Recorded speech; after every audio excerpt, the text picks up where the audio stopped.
Hello students, welcome to ignite IAS. Today మనం ఋగ్వేద గురించి తెలుసుకుందాం. ఋగ్వేద అనగానే మనకు గుర్తొచ్చేది ఏంటంటే Rigveda is the earliest text in India. Around 1500 BC. ఈ ఋగ్వేదాలో మనకు మొత్తంగా 10 మండలాలు ఉన్నాయి, అంటే 10 చాప్టర్లు ఉన్నాయి. ఈ 10 చాప్టర్లో మొత్తంగా 1028 శ్లోకాలు ఉన్నాయి. ఇందులో ముఖ్యంగా 1017 ప్రధానమైనవి, అలాగే 11 అనుబంధమైనవి. అయితే మనకి ఈ శ్లోకాలు లేదా ఈ మంత్రాల్లో మనం చూసుకున్నట్టయితే ఇవి ముఖ్యంగా ఆ రోజుల్లో ఉండేటటువంటి డైటీస్ ఎవరైతే ఉన్నారో దేవుళ్ళు మరియు దేవతల్ని వారిని స్తుతిస్తున్నట్టు మనకి తెలుస్తుంది.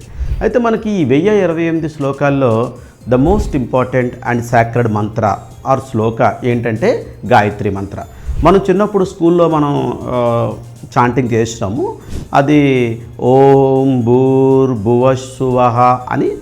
యాక్చువల్లీ ఏంటంటే విశ్వామిత్రుడు గాడెస్ ఆఫ్ లైట్, వెలుగుకు దేవత అయినటువంటి సావిత్రిని స్తుతిస్తూ చెప్పినటువంటి మంత్రం.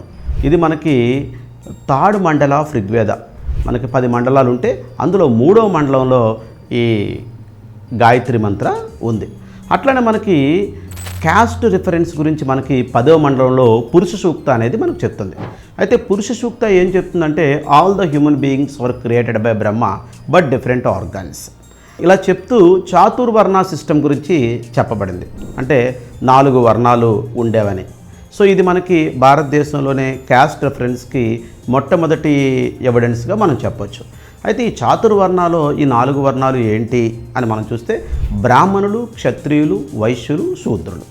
అయితే మనకి ఈ బ్రాహ్మణులు అనేవాళ్ళు they came from head of the Brahma అన్నట్టు, తర్వాత Kshatriyas comes from the shoulders of the Brahma, Vaishyas comes from the thighs of the Brahma, and Shudras comes from the feet of the Brahma అని మనకి ఈ 10వ మండలంలో చెప్పబడింది.